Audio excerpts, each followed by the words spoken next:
Really pleased to have you joining us as part of Renters' Rights Awareness Week. Thank you if you've already been to some of the webinars. We've got another one for older renters happening tomorrow evening as well, so do sign up to that if you're interested. And what a week it's been, really. We couldn't have timed it better if we tried. We've had the Renters' Rights Bill, a new law going through Parliament, debated for the first time yesterday by MPs.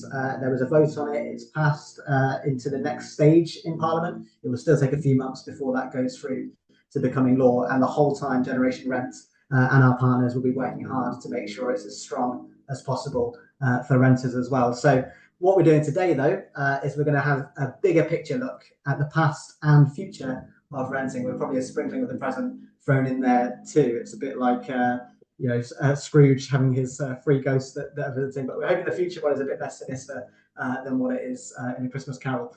So without further ado, I'm going to talk you through exactly how this is going to work. We're going to speak to Vicky Spratt, housing correspondent at the iPaper, who is also the author of Tenants, a fantastic book. I'd recommend everyone to get a copy. And then after that, we're going to speak to Bano, who is a barrister at Garden Court Chambers, who has also written a book, even more recently, called Against Landlords. So we're going to talk about that too and make sure you check out that book as well. So we'll get into that. There's a Q&A function, hopefully you can see in this Zoom chat. So do put your questions in the Q&A as we go, and I'll come to those a little bit later on. But to begin with, let's turn to Vicky, who is also a board member of Generation Rent. So she's a big ally to the renter movement. She's a fantastic friend of mine. And Vicky, let's start with talking about your book. Why did you write it? What made you want to write it? And what's in it? Give us an idea. Oh, thanks, Ben. That's such a generous introduction. And I'll start by saying I'm incredibly proud to work alongside Ben and also call him a friend and support Generation Rent as a board member. Not that they need my support, but I think it's such an important organisation. So thanks everyone for coming today. Tenants, which was published in 2022, started really, really a long time before that. I think I started work on it in around 2017. And the reason why I started reporting on the private rented sector and on the plight of renters was something I went through myself. And I think revisiting that is quite important in the context of the really important change we've seen this week, which Ben and the team at Generation Rent have been a really big part of. Back in 2017, it was a little bit before that, maybe it was 2016, I was looking to rent a flat with my then partner, and I was looking at having to take out a loan to pay letting fees to rent that flat because the letting agent wanted, I think it was 2 months rent in advance and an absolutely enormous sum for credit reference agency checks, loads of other things that didn't even make sense on the list of all of the checks they told me they were going to have to do. And the total was almost £3,000. I just didn't have that kind of cash. So I started writing about it, and that's kind of where the idea from the book came. Before the book was sold to a publisher, something really incredible happened, which was the Tenant Fees Act, which banned letting fees for renters. And I kind of forgot that had happened until the other day when it came up in my phone memory. And it reminded me that actually the impossible is possible. And for a long time, I think the housing crisis has felt insurmountable, intractable. It's not. Change happens, and we've seen that this week with the second reading of the Renters' Rights Bill. And one of the things that I kept worrying about when I was writing Tenants, because it was a really big piece of work that kind of came, I suppose, from nearly a decade of traveling around the country, talking to people about their experiences, was, oh, but what if the housing crisis is fixed by the time the book comes out? That was a genuine worry of mine at first. And I'm laughing now because it's absurd. But what's not funny is that the crisis in housing in this country has got so much worse. And if you're a private renter attending this webinar, you won't need me to tell you that. You know it. You know that it's expensive. You know that conditions are poor. You know that landlords often don't behave well, even though we're told there are lots of good landlords out there. I don't really meet them. I meet lots of people who do cut corners and don't really understand what they've taken on. And I think at the heart of Tenants, that's what I wanted to get across. There is something really concerning. I find it concerning. I'm choosing my language carefully here.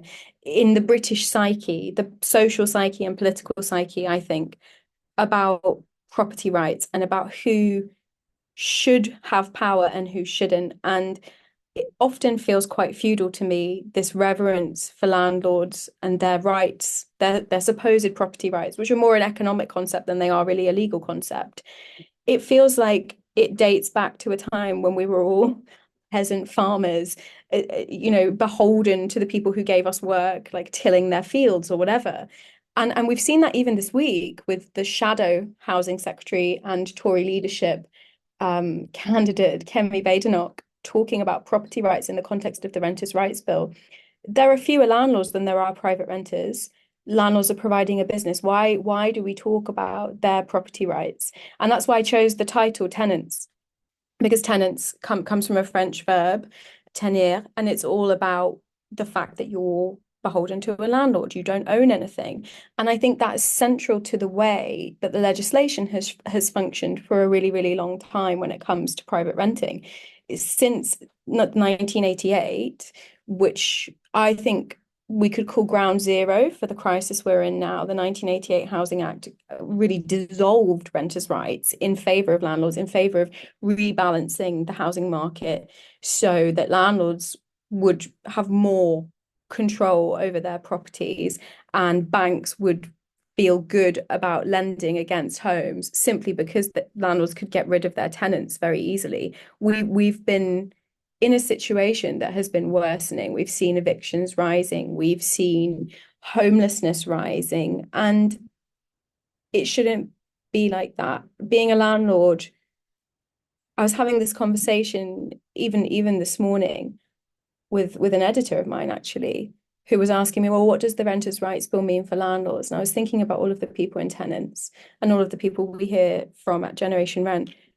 Well, I'm not concerned with the rights of landlords.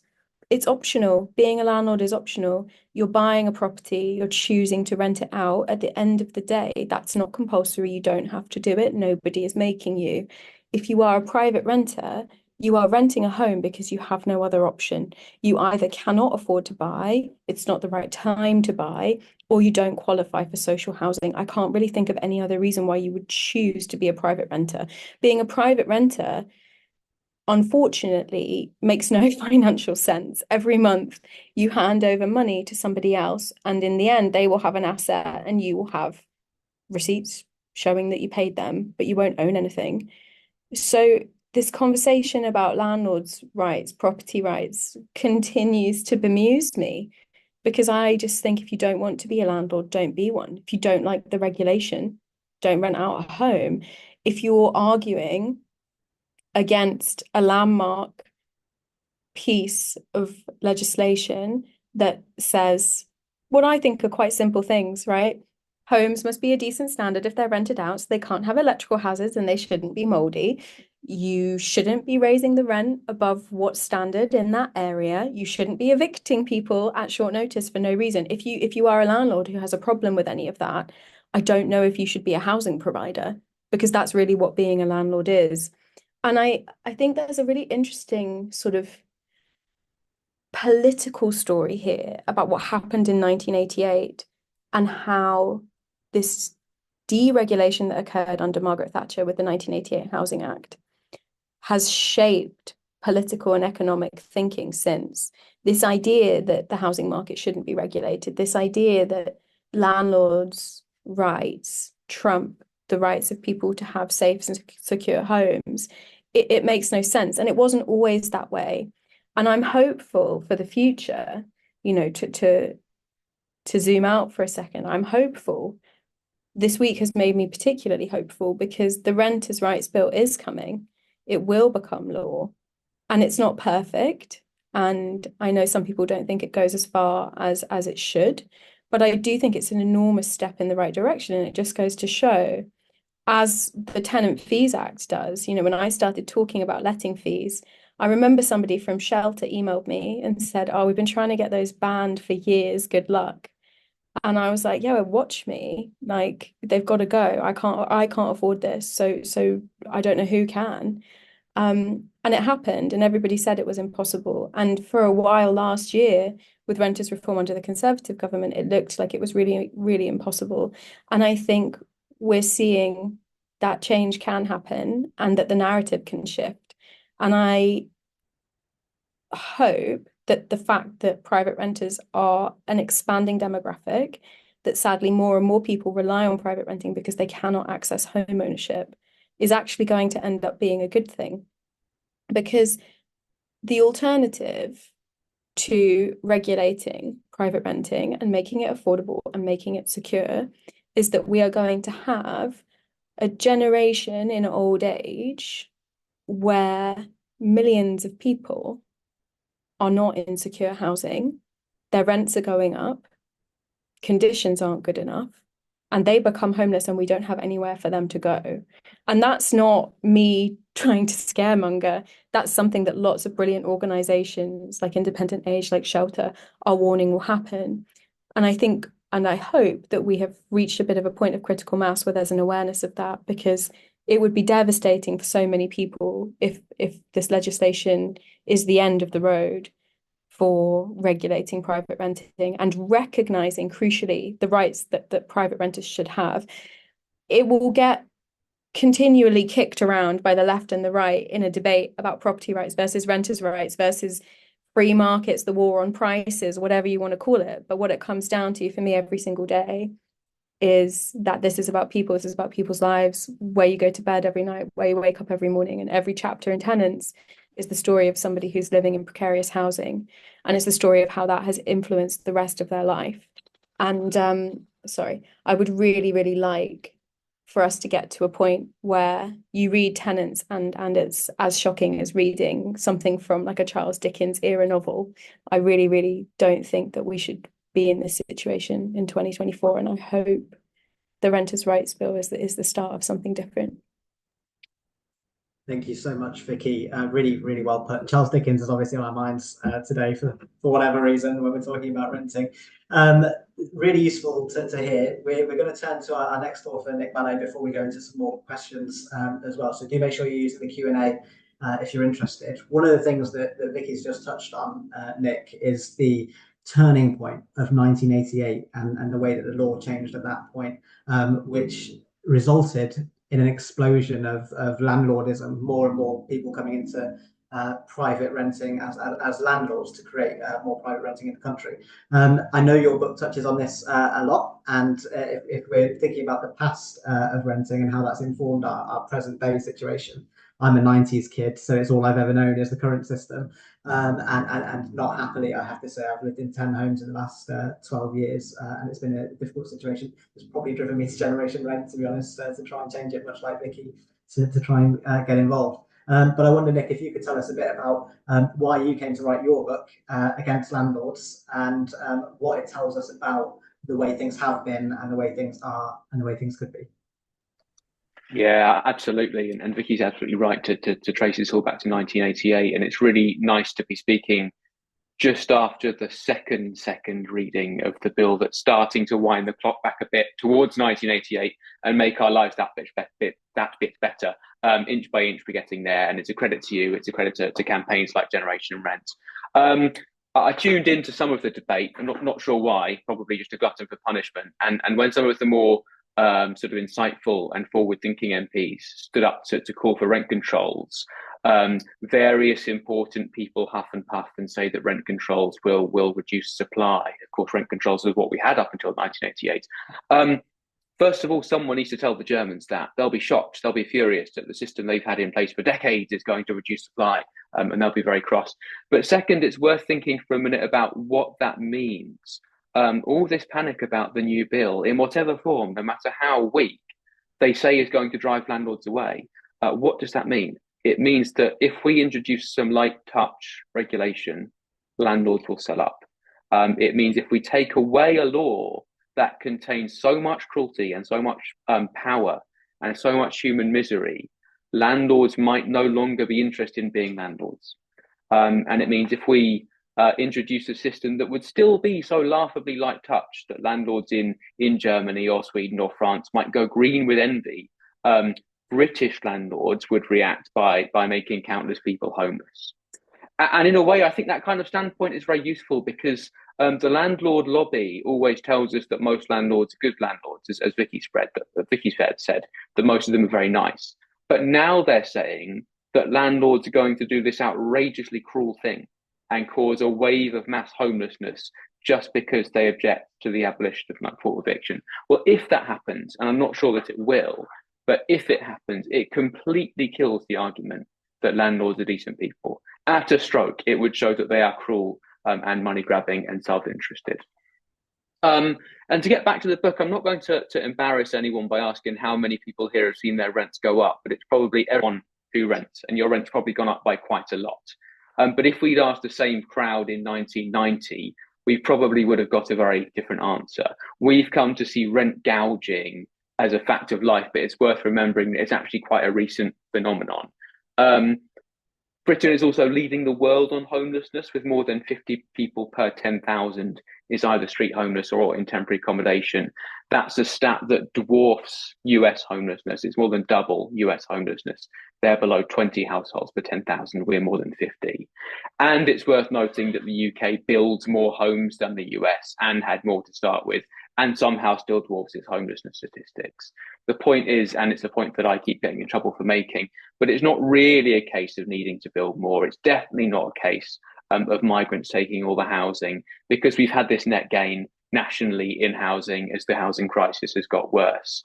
If we go back to the 90s, when the housing situation looks like a paradise compared to what we're living through now, there's been this net gain per capita, so even accounting for migration and population growth, of something like 7 to 10%. So people in our position, in your position in the 90s, had much, much better, cheaper housing than we do. Things have somehow got worse for our generation, despite us having that much more housing than they did. Because over the last 20 years, the amount of money that our country pays to landlords has trebled from about 30 billion at the end of the 90s to about 90 billion today, 90 billion pounds of rent. For scale, the defence budget is about 50 billion. So almost double the defence budget is, pardon my language, pissed away on landlordism in a country that has more than enough homes to go around. And that money is not doing anything useful. It's not going into industry or something productive or good. It's just going straight from your wages or from the taxpayer into the hands of someone who's already rich enough to own multiple homes. We now have a system where 1 in every 21 adults is a landlord. There are twice as many landlords as NHS England workers and 4 times as many landlords as teachers. And it's a crisis of price. It's a crisis of extraction. I'm sure loads of you in the room resent your landlords, those of you who are renters, and that's good, and I encourage you to do that. But there's sort of a bigger picture thing. And the point I'm keen to make in the book is about how landlordism is a much, much broader social problem. It's a problem for everyone. The idea that everything in Britain boils down to a housing problem, and every housing problem boils down to a landlord problem. Because we hear a lot about financialization, and I think that kind of conjures up sort of international banks and shadowy finance houses. And I think what that word means is actually a lot closer to home. It's the idea that whenever anyone tries to buy a house, they're competing with other buyers. And that pool of buyers may or may not include a landlord. It always includes a notional landlord, because if you reduce the price to lower than what the landlord would pay, the landlord would snap it up. So at the very, very bottom of any house price is the minimum price that a landlord would be willing to pay. So we have this idea that all house prices are sitting on top of landlordism, of what the landlord would pay. And what the landlord would pay is calculated by reference to the rental yield. And the rental yield, as we know from experience, goes up and up and up. So baked into the landlord's calculation of what a house is worth is the idea that rents go up and up and up. So if you're trying to buy a house, you're competing with a system in which a landlord could get exponentially richer off the same house you're trying to buy. If you're a buyer, if you're a homeowner struggling to meet your housing costs, or you can't afford to live in the kind of housing that you'd like, that's because of landlordism. The housing market more broadly is rooted in the almost unlimited profitability of this deregulated sector.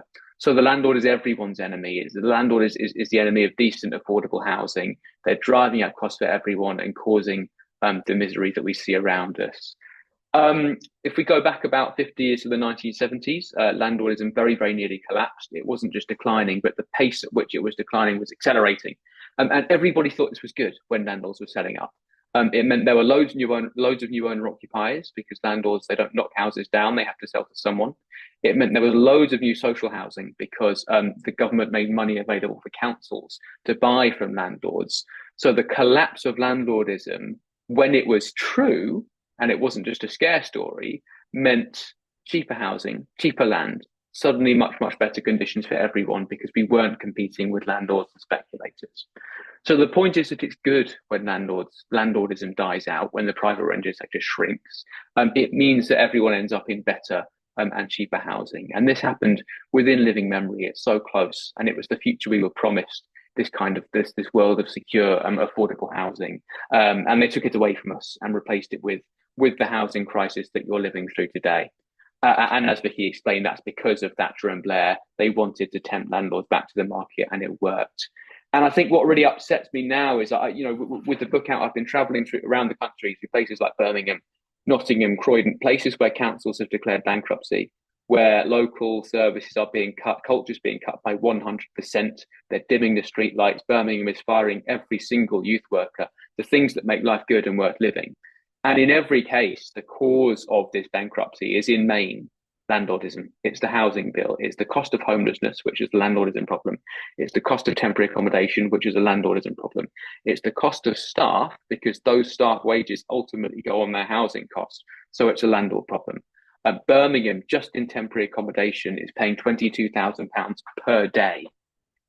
And the point is, we could decimate that money, that spending, through rent controls. But instead, we choose to let Nottingham go bankrupt. We choose to let Birmingham and Croydon go bankrupt. We prefer to waste public money on landlordism rather than protect sort of major, important local authorities from bankruptcy. It's outrageous, and we should be furious. I could go on all day, but I just want to finish on a point of optimism. After World War II, landlordism was responsible for about 60% of housing in Britain. It then entered this slow and very, very steep decline. So 30 years later, by the 70s, it was down to about 6% and very nearly died. It then took another 30 or 40 years to revive it to get to the point where we are today. And we seem to have this kind of 30-year cycle. But that's the exciting thing. The exciting thing is, if we started tomorrow, we could easily abolish landlords within my lifetime. Ben, you said you were a 90s kid, so your lifetime too. That's a very, very exciting prospect, and I think it's the future we all deserve. And I'll leave it there for the time being. Thank you so much, Nick. So much to get into there, but yeah, really comprehensive takedown of landlords. It's why let's call against landlords, I suppose. I'm sure you're not very popular with the landlord lobby that you mentioned because of that, but we will get into some questions about that. So what I'd like to do is lead us through, if that's all right. You've talked a bit about what it was like pre-1988, Nick. You'll lead us through from around that time through to today, and then we'll have a quick look at the future as well, and we'll take some questions as people write them into the chat. Vicky, can I start with you, just for those of the audience here today who aren't policy nerds like we are, what actually happened in 1988 that meant that there was a change in the housing system? Yeah, I think that's a really, really great question. And before I answer it, I'll just say it's really great to hear you speak about your book, Nick, because I really enjoyed it. I'm not sure that we'll get rid of landlords entirely, but I do think that the market will change a lot. But to go back to 1988, which is actually the year I was born, so I am as old as the Housing Act. And I always think that's quite fitting, because it means that this piece of legislation that changed the fortunes of millennials and Generation Z and anybody younger is kind of the same age as most of us. And I think it speaks to how our lives have been shaped by the housing crisis in Britain. So one of the main things that the 1988 Housing Act did was bring in something called Section 21, no-fault evictions. And that meant that a landlord could evict tenants at short notice without having to give a reason. Section 21 has become so pernicious and so punishing because it is a way of creating great instability in the housing market. But the reason that it was brought in is that it was supposed to make it more attractive, not just to landlords to become landlords, but to banks to lend buy-to-let mortgages, because what it meant was landlords would be able to get properties back if somebody fell behind on rent or whatever very quickly, even though there are other mechanisms to do that, because they would just be able to turf them out. But crucially, more than that, it meant that the banks would know that their investment was safe. I think it's really important to talk about how Section 21 was born and the reasons why, because really it's a financial instrument. It protects the investment. It's not interested in the human cost of somebody becoming homeless. And as Nick rightly pointed out, it is one of the reasons why we have such a big temporary accommodation bill. Section 21, obviously, being banned by the Renters' Rights Act, and we're hoping we'll see that by next summer latest, once the bill gets royal assent. But I think there's something else that's really, really important to note about the 1988 Housing Act. It did other things with social housing as well, but for private renting, it did away with the rent control that we had previously had. So from the First World War up until 1988, we had several different kinds of legislation that looked at regulating the cost of renting. By 1988, there were fair rent tenancies, and the rents for those tenancies were set by an independent rent valuation office. We had rent control. That completely did away with it and meant that landlords could charge whatever they want. Now, people who are perhaps further to the right, politically and economically, will argue that that was establishing a free market and that free markets regulate themselves and that prices settle based on what people can afford to pay. We know that's not true with private rents. We know that what happened in 1988 unleashed an unregulated market on private renters, which today sees, I got a picture actually from somebody today. They were in a queue of 70 people to view a property in East London, and they were being asked to submit sealed bids over the advertised price. Now, that's also going to be outlawed, in theory, by the Renters' Rights Act. The flat was advertised at about 1,500, but people were putting in bids of 2,200, 2,500. Is that a market that's regulating itself, or is that a market where a landlord has something that people need urgently, a home, and basically, to use a technical term, like Nick, takes the piss? I think that's one of the other huge things that the 1988 Act did. And now we're in a situation where even with the new regulation, it's very, very difficult to regulate rents beyond establishing a different form of rent control or rent stabilization again, because people really, really need homes, and we don't have enough social housing, and home ownership is still really difficult to access. Absolutely right. We hear about landlord costs going up at the moment, and building costs going up as well for those that are actually building homes. Most landlords don't build homes, that's worth pointing out. But whenever they go up, their costs, whenever their costs go down, our rents keep going up. It's the point that Nick made already, which is really important. We've actually had, Vicky, of similar stories around not just sealed bids for bidding wars, but tenants actually being thrown into WhatsApp groups with each other, and where they have to bid against each other for a home. So it's really quite shocking behaviour, but potentially the inevitable consequence of this slow build up of the ability to pit tenant against tenant and be laughing all the way to the bank effectively. So to jump ahead then, because we've not got all night, let's jump ahead from 1988 to 2008. Let's do 20 years, and the financial crash happens. A lot of people suffered a lot, lost out financially, a lot of stress, a big spike in poverty and homelessness from that point onwards as well. Some of it from government policy, some of it from the reality of the total meltdown of the financial system. Nick, how did that have an impact, and did it have an impact on renting and on landlords? Yeah, it's a good question. I think the main thing it did was it for a long time after the 88 Act was passed, you had this idea that the state would look after the poorest renters. It would pay housing benefit, and fine. What happened with 2008 and the subsequent austerity regime was that the state increasingly pulled back and said, we're not going to pay as much to landlords. Tenants increasingly are going to have to put their hand in their own pocket and drive themselves further and further into poverty to meet the rent. And I think everyone was a bit surprised by the extent to which tenants met that challenge, that tenants did drive themselves further and further into poverty.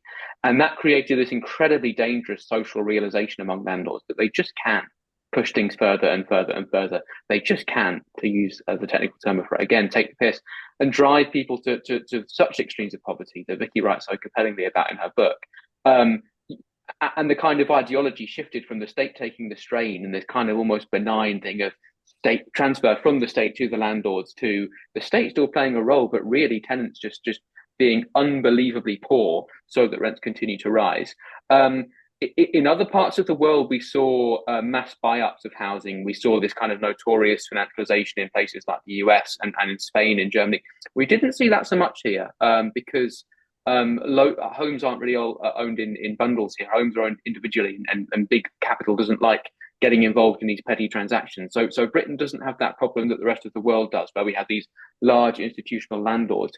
But that's starting to happen. And I think the kind of pro-development lobby, one of the reasons why they're so vocal and one of the reasons why they're so keen on redevelopment is because that is a good way of them getting their hands on British homes. They can't buy the ones that already exist. That's too difficult.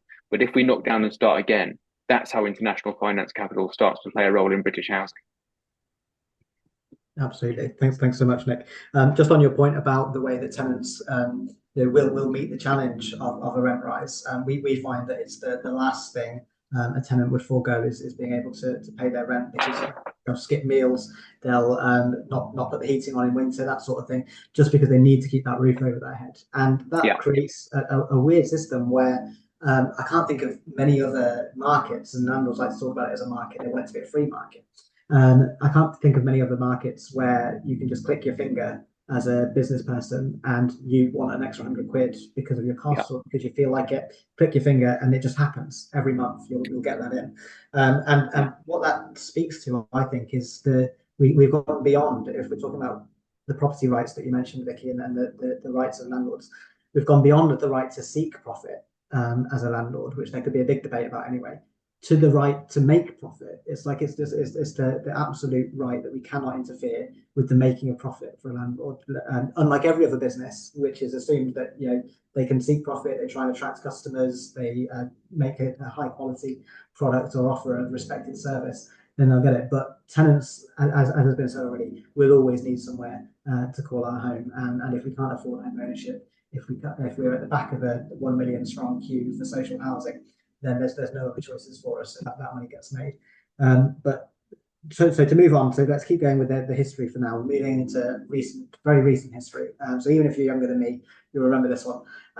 COVID was a big potential game changer for the way we do policy, for the way we think about human beings, we think about key workers. A lot seemed, there was a lot of suffering at that time, but there was also an opportunity, I think, to rethink systems. Vicky, you were working as a journalist during that time as well. Did you find that there was some positive changes happening within housing around then, or was it getting worse still? It was a really strange time to be writing about social policy and particularly housing, because things that we thought were impossible happened very quickly. So one of the biggest changes that I saw was the Everyone In strategy, which was a funded government initiative to get all rough sleepers off the streets, housed and looked after so that they were not sleeping rough during lockdown. If we could do it, and we did it that quickly, I think it was about 10 days from the initial discussions to the policy actually coming into force. If we could house all rough sleepers, by the way, there aren't actually that many people sleeping rough, like a few thousand at most, which is obviously too many, but we're not talking like hundreds of thousands of people here. If we could do that within 10 days in a pandemic, I struggle to understand why we can't do it generally. When things are working as they should and we're not dealing with a disaster and having to go through emergency response. And I think that was one of the things that I really took away from reporting on the pandemic, which is wow, yeah, we can do it. Turns out the magic money tree does exist when we need it. And there was a temporary stay on evictions as well, which I think just goes to show during periods of stress, the government can step in and tell landlords what to do. And then when I was reporting on the cost of living crisis after coronavirus, it sort of forced me to keep asking the same question, which is, well, if we can protect people from eviction when they are potentially at risk from being homeless, when there's a deadly disease going around, why can't we do it when inflation is making their lives financially unviable, untenable, making everything more expensive? We did it then, we could do it now. And I think it has definitely shifted the way that people view the state and the role of the state and welfare, as I often do in my job, spend a lot of time looking at polling. And if you look at the polling, it's really interesting. Most people now are more pro-state intervention and pro-welfare spending than they were before the pandemic, because I think they saw that, schemes like furlough, for instance, can really help. Government spending can make a tangible difference to people's lives. Government intervention can make a tangible difference to people's lives.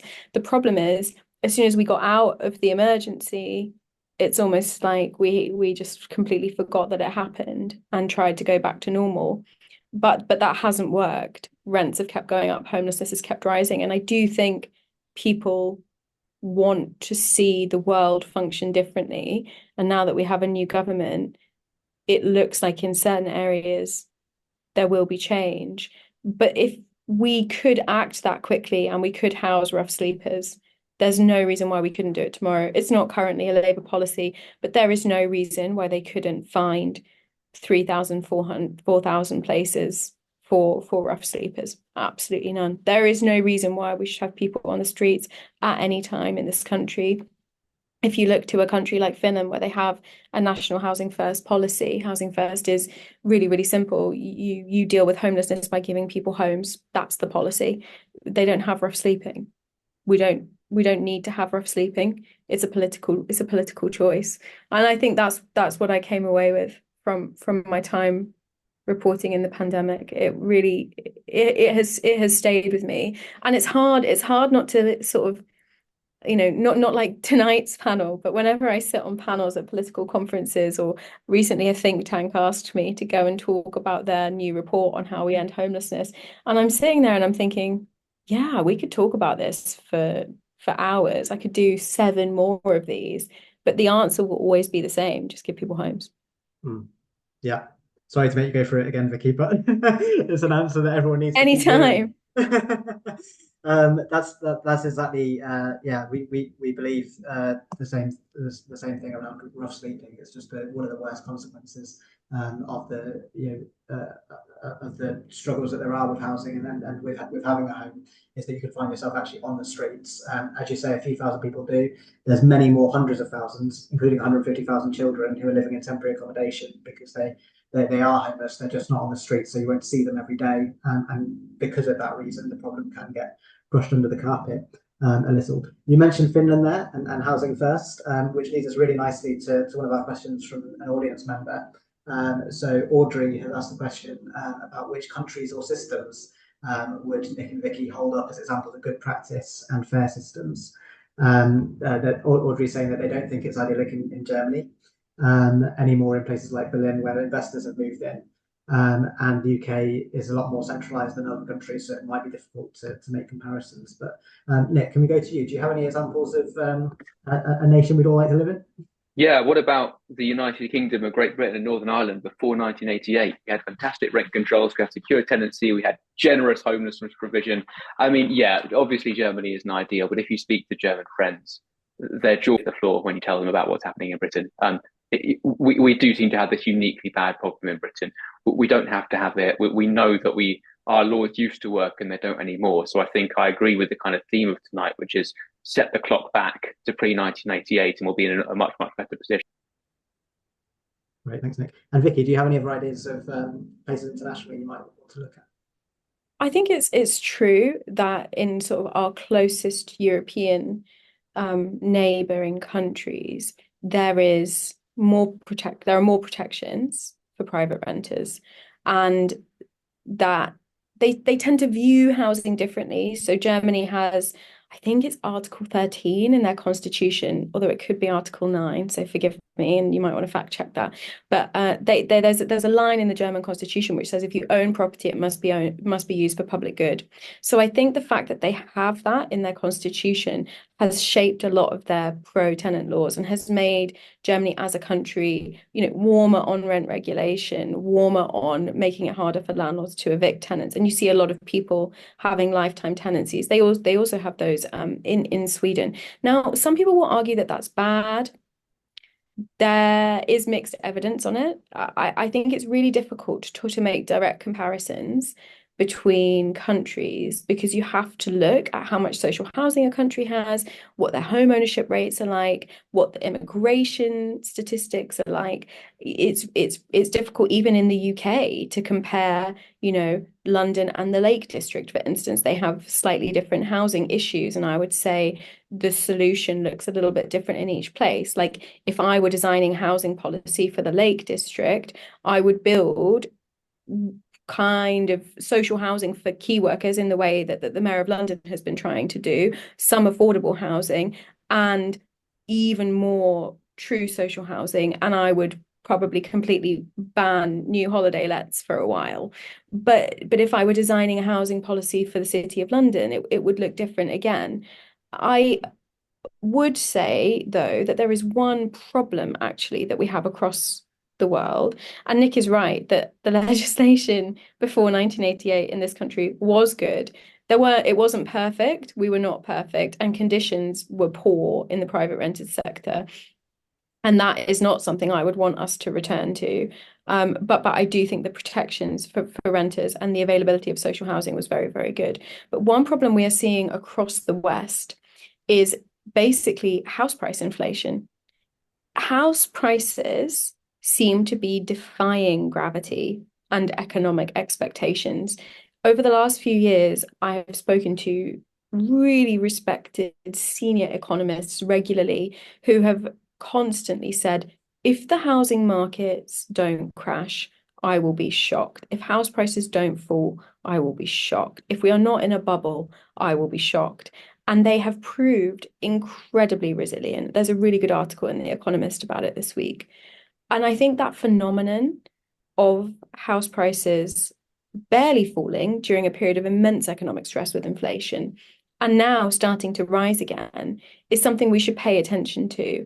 And I'm really keen to keep looking into it because I'm not sure we understand it properly. I think the expectation was that real house prices would fall much, much more than they have in France, in Germany, in the US, in the UK.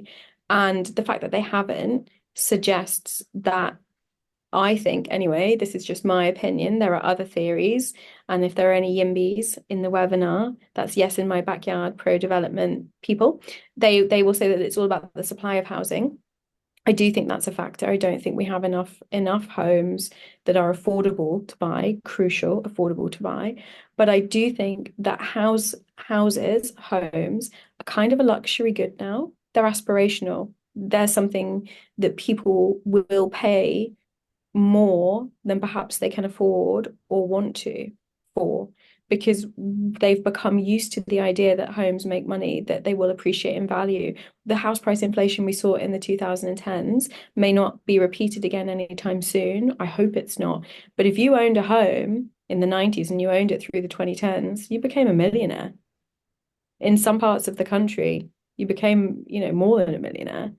You may, in other parts of the country that aren't London and the southeast or tourism hotspots, you will have doubled, trebled your initial payment. That kind of money making is wild. And I think as much as there are things from other countries that I'd like to borrow, just even in terms of our psychological approach to housing and what it's for and who it's for and how it should be treated, there's something going on globally with the prices of homes that I think really deserves scrutiny, and much more of the same is going to shape the way that our generation experiences life right up until we die, because mortgages are getting longer. they're more expensive. If you are a member of Generation Z, you're paying double the amount that a baby boomer was paying on their mortgage because you probably borrowed more for longer and the home you bought was more expensive. Lots of us are going to be repaying mortgages in retirement. That's assuming that we're not renting privately. And I do think that there are some things that the individual governments of individual countries can't actually tackle alone. But I don't think we're going to see some kind of international consensus on house price inflation anytime soon. Yeah, and so just to keep those who are following this timeline, we're up to the present day with some sprinklings of the future now. So I'll turn to Nick, because in your book, Nick, you talk about the exact point Vicky's just made around homeowners, and you said that government policy intentionally split British citizens into homeowners and renters, and they're two different classes set on very different financial paths. Do you want to explain that a little bit more in this context?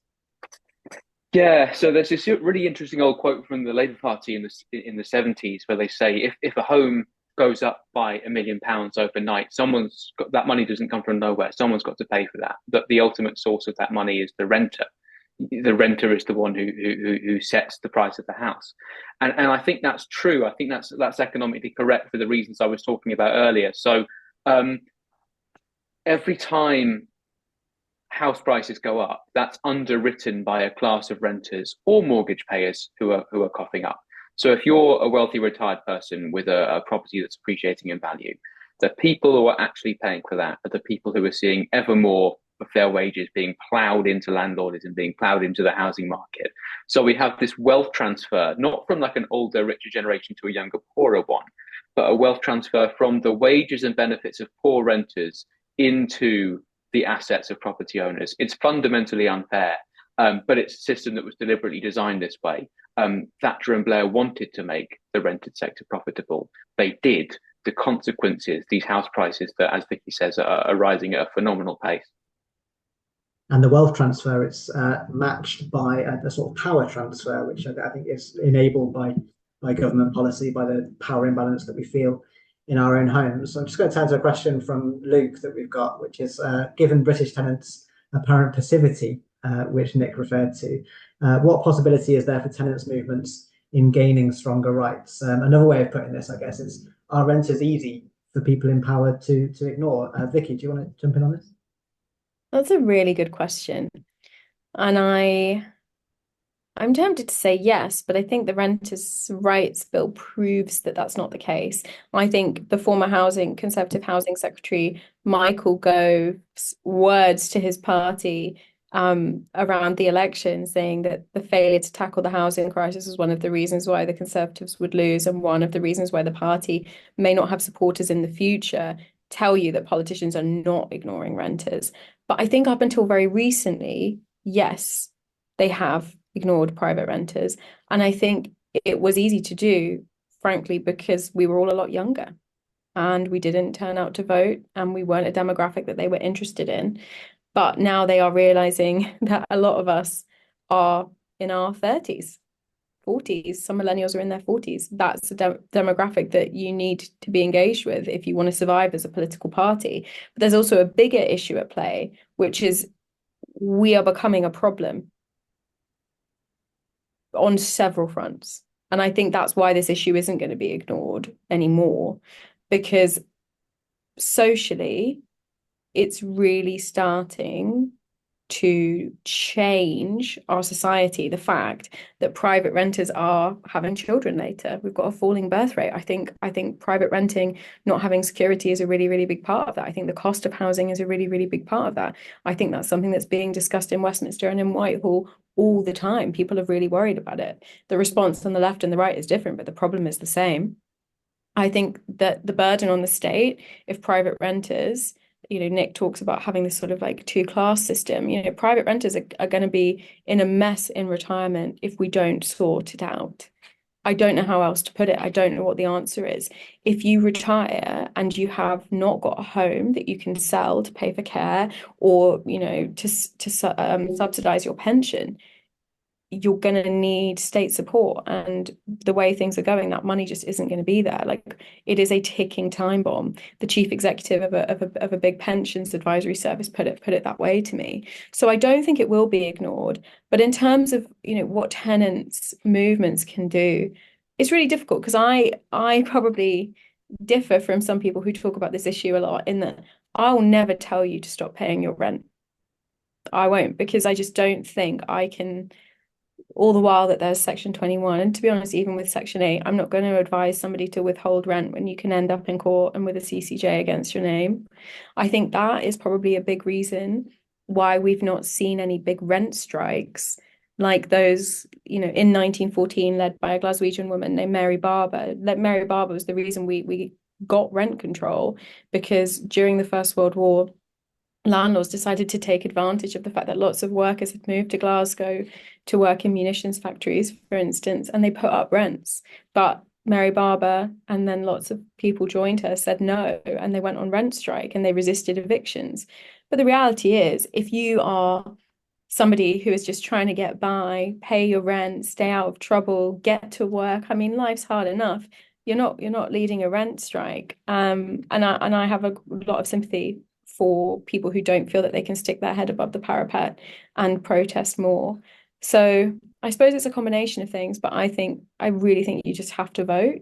I know that sounds like quite a sort of a mundane answer from me, but I think you really, really have to vote. And the fact that we have a Labour government that have got the Renters' Rights Bill through so quickly shows that, you know, if you vote for a party that represents your interests will be represented. And the law you're talking about there, Vicky, that doesn't give enough protection for people, or doesn't enable us to assert our rights or protect ourselves. I guess the only way to deal with that law like that is to change that law, and that's what Parliament is for. So we'll get onto the Renters' Rights Bill in a moment. I think that's worth doing, which is currently in Parliament, as I said. But Nick, before that, you're a lawyer as well as an author. What do you see in terms of the way that when you're in court and you're interacting with housing cases and homelessness cases? Do you think the law is largely there to protect renters that get into difficulty, or is it actually just leaving us out rather exposed to some of these challenges? Yeah, obviously the law at the moment is hopelessly inadequate. And I think what's interesting is the way in which the law is in dialogue with kind of social attitudes. It reinforces them and it reflects them back. And I think, you know, I was watching this documentary recently with a housing campaigner who was trying to persuade pension funds not to invest in landlordism, because she was trying to make this kind of moralistic argument that, oh, you know, landlords isn't bad, and if only these pension funds knew that they were in landlordism, they would repent and they would divest. And you know, I'm in court every day speaking to the landlord, saying, "You're evicting my tenant," and the landlord says, "I know, it's my pension," and they're not unaware, but they just are completely comfortable with the idea that you can completely ruin someone's life, you can completely destroy someone's life, you can force kids to change schools, you can drive someone away from their job, you can uproot someone from their community, you can drive someone into poverty or street homelessness because of the needs of your pension.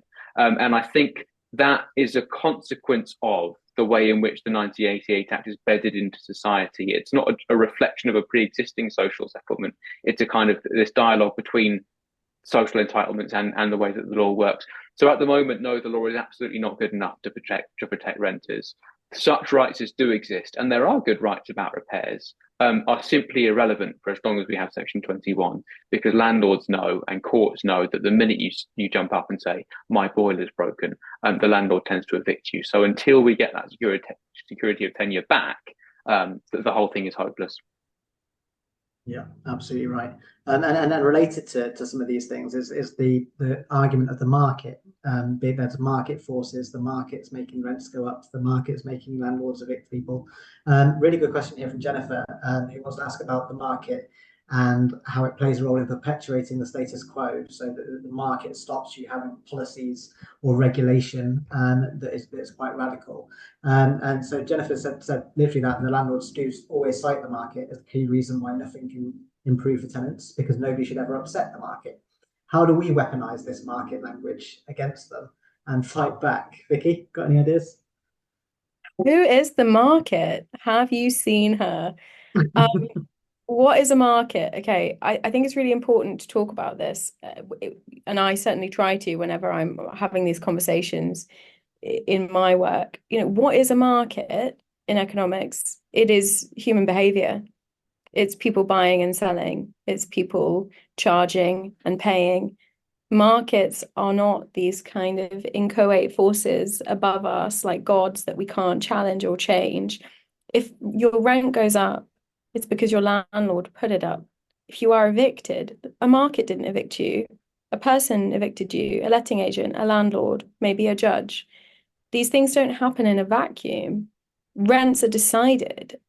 Letting agents and landlords talk to each other. They look around, they say, oh, so and so is charging that, and we could charge that. And then everybody else starts doing the same. It's human behavior. It's how we all interact. Renters don't look at the price of rent and say, oh, well, I'll pay it because, that's the market. They're like, oh, I have no other choice. So I think that's the way to challenge it, is talk about how it's human behavior. These are decisions that people are making. They are not forces beyond our control.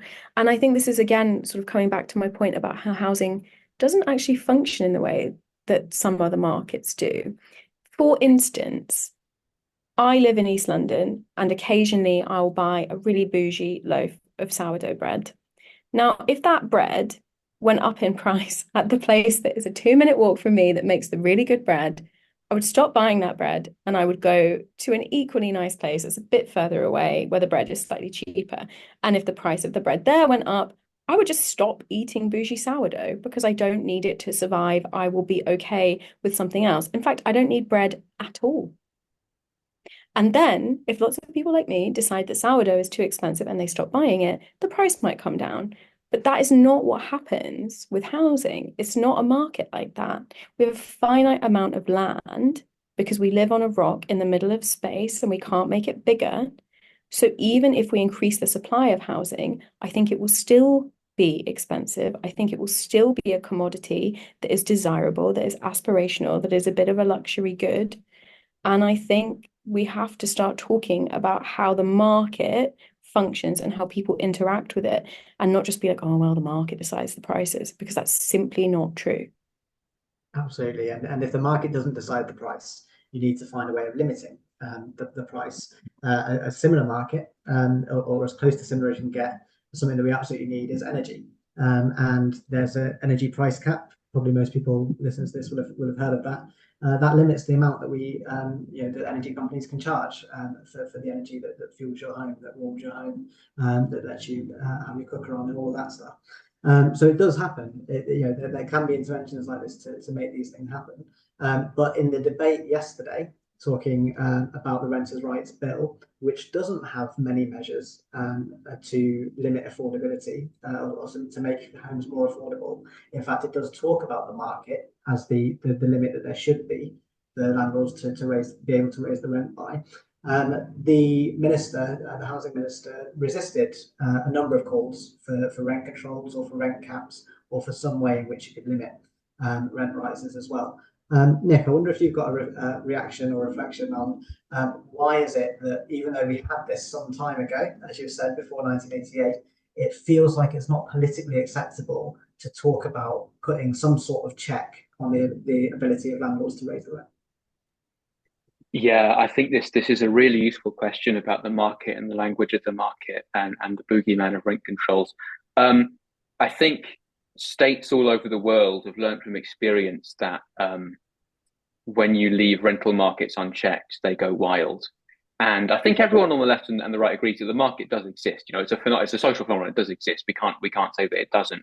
But if you refuse to interfere in it, landlords achieve what we call monopoly prices. They don't compete with each other. They just grab what they can. So the reason rent controls exist all over the world is because states have reacted to this market phenomenon of runaway rents. What Thatcher and Blair did was, of course, to abolish that because they were free marketeers. So what we have now is a free market in rent, right? This is the free market. We're living through it. So you tell me, is it good or not? Is it good or not? Are we living through a housing crisis? And if we are, then you're absolutely right, Ben. We do need to kind of think about how we play with the market as we do in some other areas, in so many other areas of life, in terms of wages, in terms of energy prices. We know that free markets in rents are just an absolute disaster for a society over a period of time. Brilliant. Spot on. Let's stick with the Renters' Rights Bill for a while. So we've talked about it a lot. I'm conscious that not everyone watching this will have been following the detail or aware of everything that's in it. Vicky, I've heard you do this before, so I don't know if you're ready for it, but could you give us a quick summary of what is the bill? What is in the Renters' Rights Bill? Well, Ben, you probably actually know more of the detail than me. But I think some of the key measures that are really interesting that should be noted are net new tenancies. You'll have a year where you're protected from eviction. That's major. That's a huge change. Probably it's not enough, but it's good news.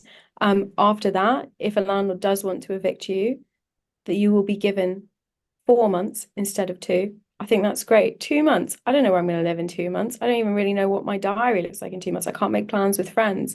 4 months, probably still not enough, but it's a huge step in the right direction. I would have liked it to be 6, actually. I think 6 months is a reasonable amount of time to get your finances together and work out what you're doing. Potentially, if you've got kids, you have to figure out school, you have to figure out journey times. Being evicted is no small thing.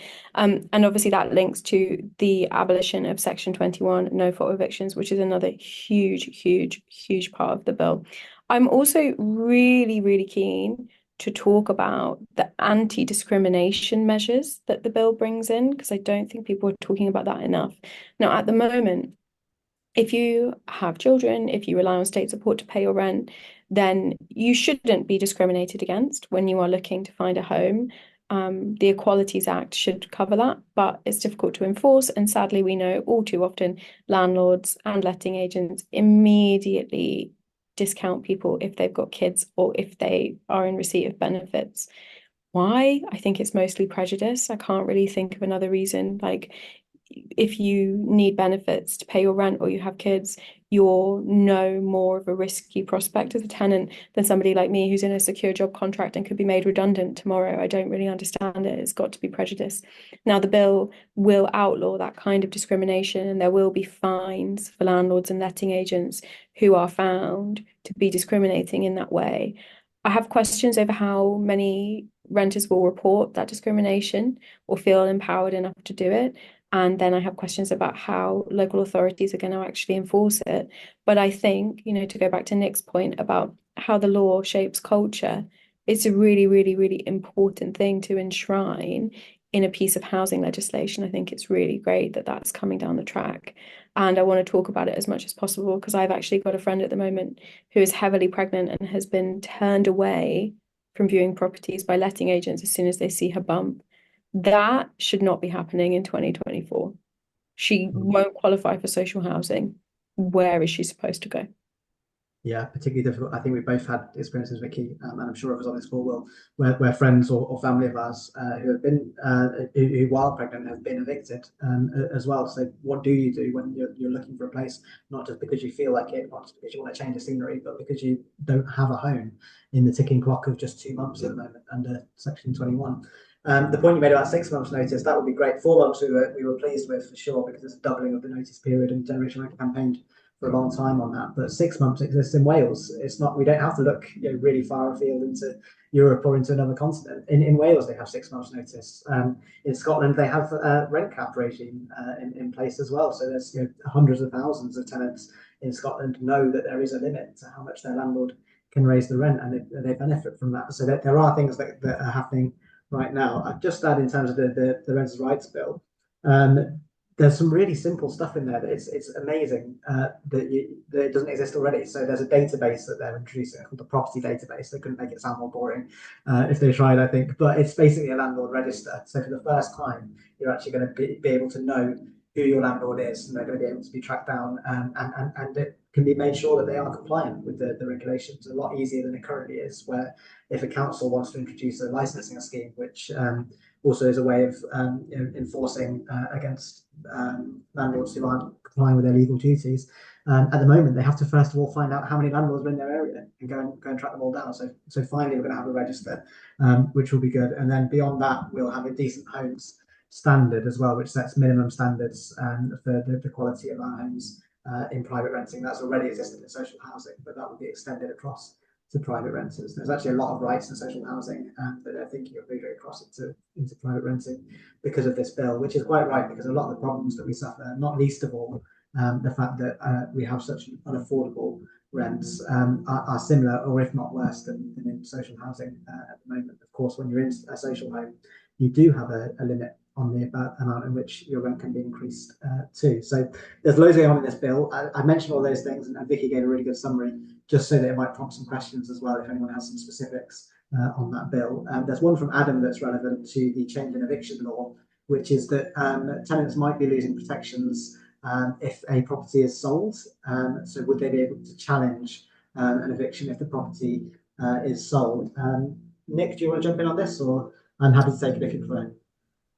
Yeah, as far as I can tell, it's pretty much a reheating of the Conservatives' point, and what everyone's worried about is how you enforce it. If your landlord lies and you get evicted and you later find out that the property wasn't sold, there's not a huge amount you can do. We've pointed this out to the government till we're blue in the face, but they don't seem to be either they know and they don't care, or they don't understand. But no, it is a real concern, and we know it's happening in Scotland, that landlords are bypassing security of tenure by pretending they're going to sell and not, and the builders really need to be tightened up there, I think.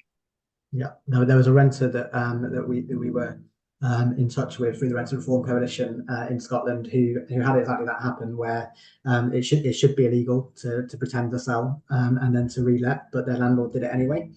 They took them to court. They ended up getting £2,000 in compensation from the landlord, which is now on a payment plan. But that landlord relet at a higher rate, so they're basically just paying off their old tenant with the higher rent that they're now charging a new tenant. So it's not enough. They are talking about larger fines in England for the Renters' Rights Bill. They're also talking about a longer no-let period of up to a year, which is good news in terms of preventing this behaviour. But unless there's on the property database, unless this is all logged and there's a way of tracking when an eviction notice goes in through that database and when a relet happens through there, then it will be really difficult to police it, and these loopholes will be exploited if they still exist. So thanks, Adam, for that question. Just moving to another affordability question, and then I'm going to try and move us actually from the present into the future a bit more, and not just the near-term future of this bill, but maybe looking 10 or more years ahead. So there's a question about how is it possible in many areas that a living wage doesn't allow to rent and pay bills for a basic one-room flat. Shouldn't the two things, a living wage and what's sometimes called a living rent, shouldn't they be linked somehow, Vicky? Yeah. It's so difficult to know what to say about the fact that not just living wage, but housing benefit, universal credit that's available doesn't cover rent in some places, because the local housing allowance, even though it got boosted by the previous government, has not kept pace with rent inflation. I mean, I don't really know what other example of a completely ridiculous policy decision I could find. The state support available for private renters doesn't cover private rents. Yeah. What are you supposed to do if you're a low-income renter? And also, a low-income renter in work, which many people are, and you get topped up by universal credit, but LHA doesn't stretch to cover your rent. Of course, it should all be linked. Yeah. It should all be linked. But the problem we've got, and I think, I was going to say this kind of comes back to what you've both been saying about markets and how the private rented market functions. For as long as we have these runaway private rents, and for as long as landlords are able to charge whatever they want, for as long as we have a situation where there are monopoly prices, I don't think any government is going to step in and link particularly state support to inflated rents, because it's going to be so expensive for them. I don't think that's right. I really, really think local housing allowance should be linked to local rents, but it's not, because we're spending so much money now, not just on housing benefit, but also on temporary accommodation. And it's become this vicious cycle where we're kind of pouring money into landlords' pockets because we don't have enough social housing. There are so many people now who are low income private renters who would have once been living in social housing, and their rent would have been going back into the system and paying for a national asset. It is probably one of the biggest acts of economic self-harm that a country has ever carried out, selling off social homes in the way that we did. It's completely absurd. But that's a long way of answering the question. Yes, I think it should all be linked. I also think that there's another way of looking at it, which is like maybe we need housing costs to stop rising so far above wages. Yeah, absolutely right. And I mean that's our position in terms of how you cap rents. It needs to be the lower of either inflation or wage growth. At the moment, we're seeing rents way outpace both of those things. So you might think that you're getting a nice pay rise, but immediately, again, the landlord can click their fingers and it ends up in their pocket. Just talking about housing costs, escaping the clutches of the government or of anybody other than landlords deciding what they are. There's a statistic from the Poverty Commission that said that if you reduced housing costs by just 5% for people in poverty, you would lift 355,000 people out of poverty. So that's how much of a marginal difference you need to make. Unfortunately, we're in a situation where housing costs aren't likely to go down by 5%. They keep going up by 5%. You can imagine the same things happening where hundreds of thousands of people are falling into poverty because of the lack of grip on this. And what that means in terms of wages, one of the things with the coronavirus pandemic we were talking about before that I thought was a real opportunity was the respect that we seem to have as a nation for key workers, for people that were looking after us through that time and still today. And yet the very people that we were clapping on our doorsteps are the same people being priced out of their communities and their neighbourhoods and their homes. Right now, we've done some research at Generation Rent with Unison, one of our partners, the trade union, and we found that there was a huge number of jobs, particularly in places like London or Manchester or Birmingham, Cardiff, in the cities, but also in community towns as well, where if you're a teaching assistant, if you're a hospital porter, if you're a roofer, so the people that educate our kids, the people that look after our sick, and the people that are supposed to be helping to build and maintain the homes that we all talk about needing, those people can't afford to live in the areas where we need them. There's communities that have been completely deprived of the necessary services, and I don't know what happens there when people get priced out all the time. There's talk in London of childless neighbourhoods, childless areas, because families just can't afford to stay in them anymore. So schools are closing down. It's an enormous, broader harm than just a simple idea of people ending up without a home. It's like you talk about economic vandalism, Vicky. It's economic to social to personal, deeply personal stories that we hear every day. So sorry, I'm on my soapbox here. I'm supposed to be asking you guys questions, but I would add to that. I think this is a really important point, and it's okay maybe to expand on it a bit. Please. If we've got time, Chair. But there are places that I visited where there are no children. There's a place in the Lake District where I was talking to some local people recently. There are no kids. So what is that community going to look like in the future? They were so upset and worried about it because they had all grown up. It was Coniston, which is one of the most beautiful parts of the Lake District, in my opinion. But there are no young people because they can't afford to live there.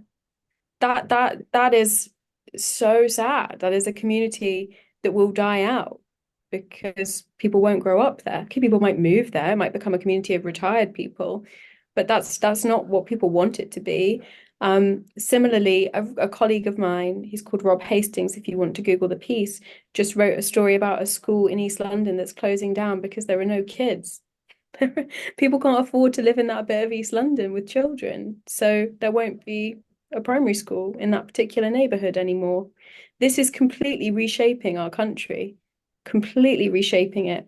There are bits of Cornwall now where hospitals are struggling to recruit nurses and hospital porters because they can't afford to live in the area. What are they supposed to do? I think that if you talk about the human sort of impact and the social impact of this, it puts it in quite stark terms. obviously communities change and evolve all the time. That's happened throughout history. Somebody argued recently to me, well, in the Industrial Revolution, everybody left the countryside and they went to the towns and the cities. Well, yeah, that's true.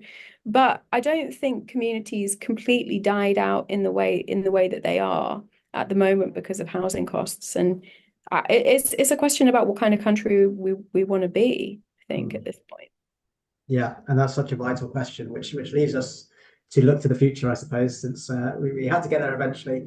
So someone in the audience has asked, 5 to 10 years from now, do the experts think we will see some positive changes, or will nothing have changed, and has it become much worse? So I guess with what we were just talking about there, Vicky, we kind of hit rock bottom in some of the real stark problems that there are. Nick, are you able to give us any ray of hope here?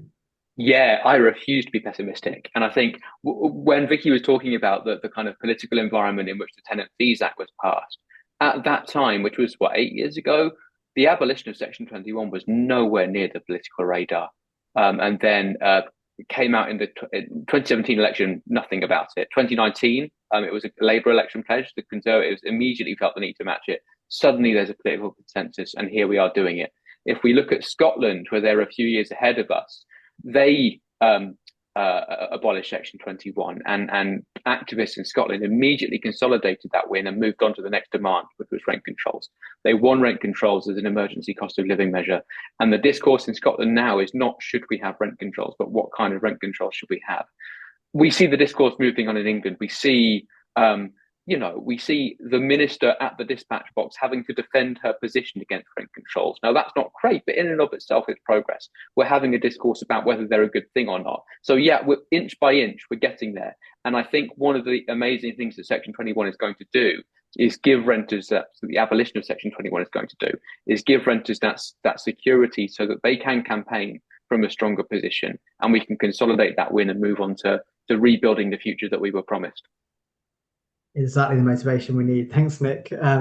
Really, really useful to hear. And Vicky, you interviewed the Housing Minister, Matt Pennycook, just this week, in fact, about the plans for the government. Obviously, we're just into a new government, so potentially up to 5 years of activity from them.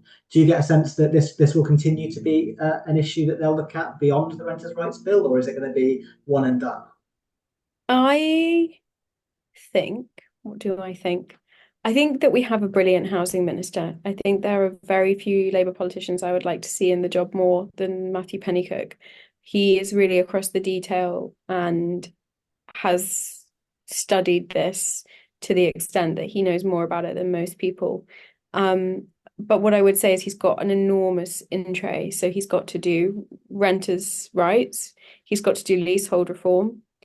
And we have a crisis in temporary accommodation that his department needs to do something about. They also have to look at planning. That falls under him too. So do I think this will be one and done? Maybe initially. I do think that they want to get this done. I think that they want to get it out. But I think the fact that the needle is moving, that the conversation is shifting, that public opinion is moving, means that there might be more that could happen. And I think you have to look outside of who is a minister and look at Labour MPs who are putting more pressure on their own party to go further. And I think there is potential for that to happen. But I also have concerns, I suppose, about the role that the opposition are going to play. Both of the final candidates for Tory party leader are saying some really, I'll use a journalistic technical term, interesting stuff about housing and property, as I mentioned earlier.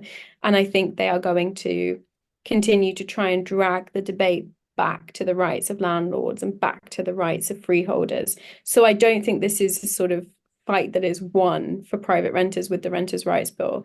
I think the Renters' Rights Bill is just the beginning. But I'm also really optimistic because like Nick just said, like I've seen things change. I remember, as I said at the start with letting fees, I came into that very naively and was told it wasn't possible and was like, oh yeah, whatever, we'll make it happen. And then I saw the dial move on Section 21. And actually it's somebody called Hannah who used to work for Generation Rent who really, really got that over the line. She's smart and not really on the internet, but she made that happen. And there are so many people like yourself, Ben, and like you, Nick, who are working to keep this issue on the agenda. So I don't think it's going anywhere. But I also, yeah, I kind of want to manage expectations, because I mean, I think the leasehold crisis, the leasehold scandal is really, really serious too. And I hope that moves up the agenda once this bill is over the line, because the fact that you could buy a home and still be a renter with a landlord needs to stop. Yeah, spot on. I mean, our mantra at Generation Rent is that renting can, must, and will get better. That's for us as campaigners as much as for anyone else. We have to believe that, and we have seen really strong examples of it recently. And there is a tipping point. If it reaches a point of crisis, which it reached some time ago, there's only so long in the modern age that you can sweep these things under the carpet, I believe. And we're certainly in a moment right now where we're not chomping at the bit, waving our arms in the air to get media attention. The media is coming to us to talk to us about our views and renter stories. It's really kind of central to the political and the media debate, and part of that comes from the people in the audience and our supporters. We've got a mailing list of almost 50,000 people across the UK, and you're writing all the time to your MPs, you're posting on social media, you're having these conversations in the street, and it brings the topic up the agenda. And then people like Vicky, as a journalist, is able to amplify that even more. And people like Nick, as a lawyer, is able to put forward those technical arguments as well, both in court and outside of it as well for us. So it really is a team effort, but it can, must, and will get better. I truly believe that. Which is probably a good note to end on, I think. So thank you so much, Vicky and Nick, for your expertise, for your time, the enormous amount of time I'm sure it took to write those books. The good thing about those books is I'm sure they're available from any good bookstore or online. But if you wanted to take a punt, then we've actually got a crowdfunder going at the moment where there's a prize draw to win either Vicky or Nick's book, and a signed copy, in fact, as well. So you get the extra star factor, and having heard from them today, to be able to have their book on your shelf signed by Vicky or Nick. So thanks so much again, Vicky and Nick, for doing that. Thank you to everyone who's taken part in this webinar. Really appreciate your questions. Sorry I couldn't reach all of them. Hopefully we've taken away with the hopeful notes in terms of looking to the future, but it has been good to understand where we've come from in terms of the past and what we're dealing with right now in the present, in terms of the opportunities, but also the challenges for renters too. Ways you can support us is do get involved in that prize draw. That would be fantastic, and join our crowdfunder. You can become a Generation Rent member for a small sum each month. It goes a really long way to supporting our campaigns. We really appreciate having you on board, and we'll keep you updated with what we're doing and involve you in our decisions on campaigning. And also, if you enjoyed what you've seen here, there is another Renters' Rights Awareness Week webinar tomorrow night for older renters. But either way, please talk about us on social media. Tag myself or Vicky or Nick or Generation Rent, and just get that discussion ongoing as well. Especially if you didn't have your question answered, then yeah, we can hopefully get stuck in at a later date as well. That's the good thing about, or the bad thing, that you can sort of always keep up with us through social media as well in the modern world. So thank you so much. Really appreciate it. Happy Renters' Rights Awareness Week. We will improve the system. We have had these discussions in order to make people aware of their rights. So go out and share the good news that the rights are there and they are getting stronger as well. But otherwise, wishing everyone a very pleasant evening, and yeah, take care of yourselves. Thank you, Ben. Thanks, Vicky. Thanks, Nick.